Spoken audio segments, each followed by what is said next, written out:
There's been a lot of pushback by mainstream media against hydroxychloroquine, with journalists often attempting to override the views and research from physicians.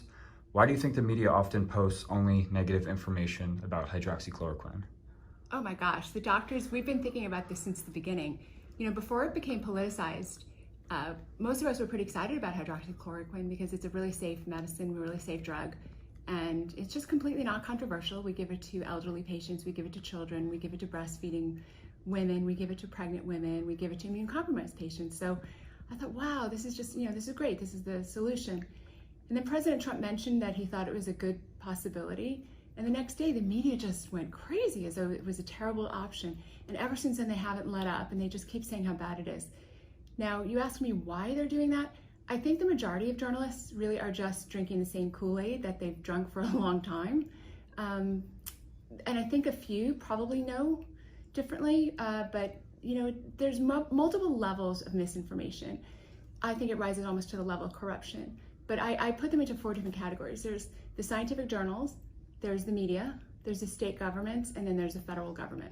So the scientific journals have actually printed corrupt data, fraudulent data. That was the Lancet and the New England Journal of Medicine. They used fraudulent data. The company they got that fraudulent data from wouldn't reveal their data, so they had to retract the studies, but that company called Surgisphere has actually been scrubbed from the internet. I mean, this is just incredibly dramatic. The Lancet and the New England Journal of Medicine, those are the world famous publications.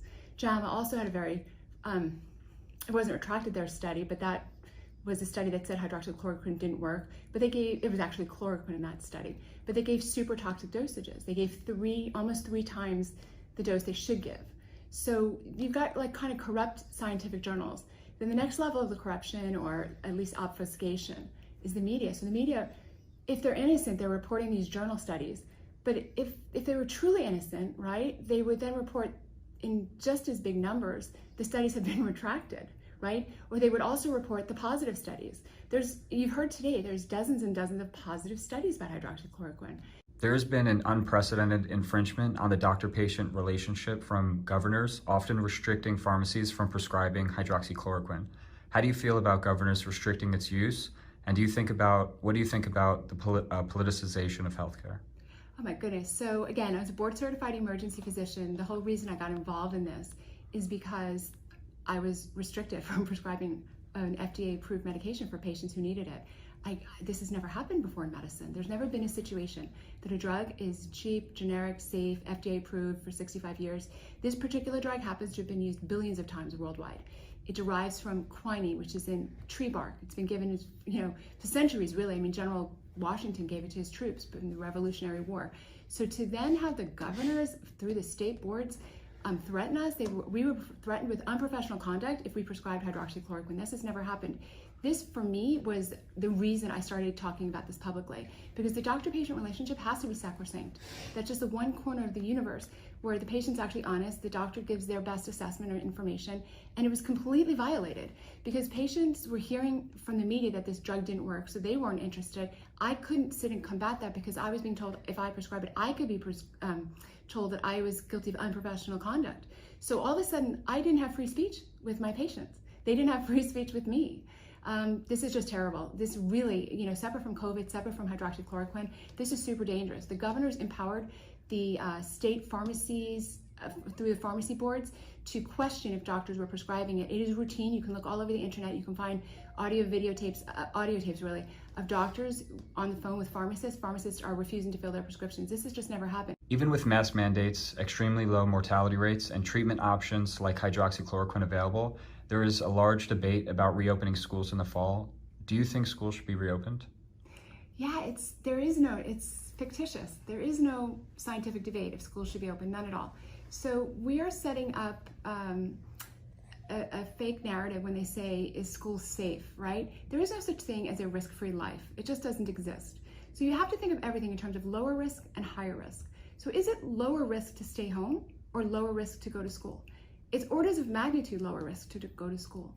When kids have been staying home, as they've done for the last several months, the incidence of anxiety and the incidence of interpersonal conflict and the incidence of child abuse that's been missed, or the kids that didn't get hot lunches, not even to mention all the educational problems, things that they didn't have, that's very high risk. We know that's high risk.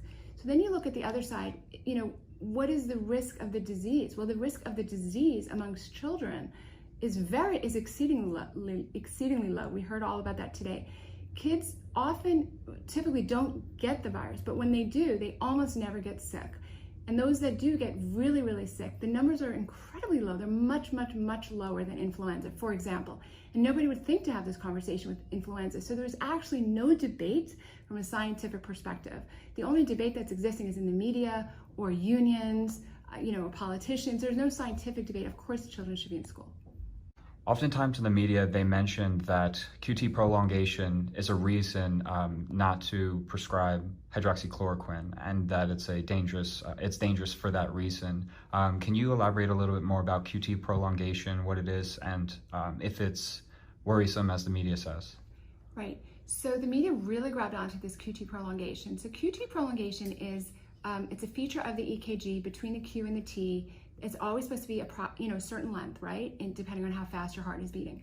So there are many, many drugs, hundreds, that prolong that interval. It's called the QT interval. It makes it a little too long.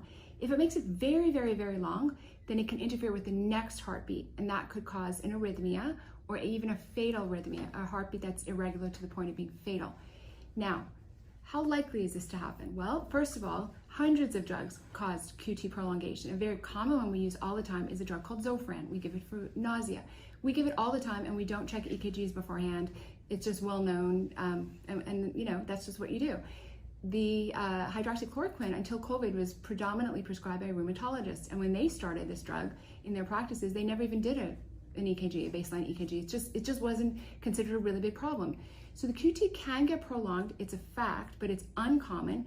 When it does happen, it usually happens in patients who have heart disease. Now, so it was absolutely overblown, fear-mongering times 100.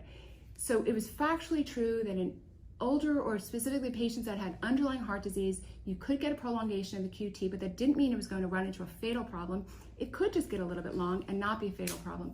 This specific question has actually been asked and answered. The American Heart Association, April 29, 2020, published on this very subject. It says, in the era of COVID, they studied hydroxychloroquine plus azithromycin, again, that antibiotic.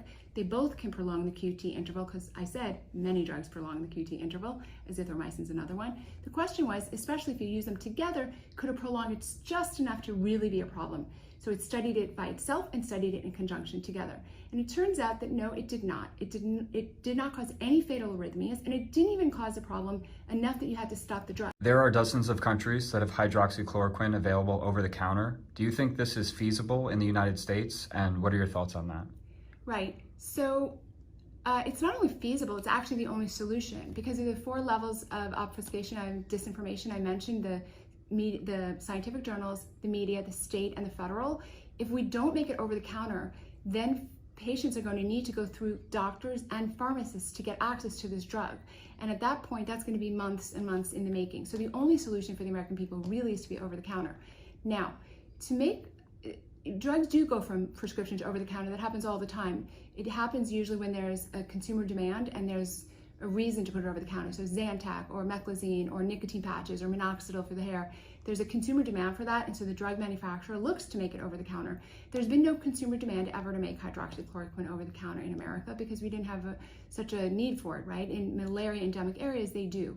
So that's really why it hasn't moved to over the counter. There's also no current USA manufacturer of hydroxychloroquine, so no one's really pushing for it. But it needs to happen, and there are ways to do it. You can get a citizen petition to do it. That's how Plan B came to the marketplace. There's ways to do it safely. You could restrict the total quantity, even though it's very safe. Obviously, people can make mistakes and do foolish things and overdose or take too many, but you can certainly restrict the amount.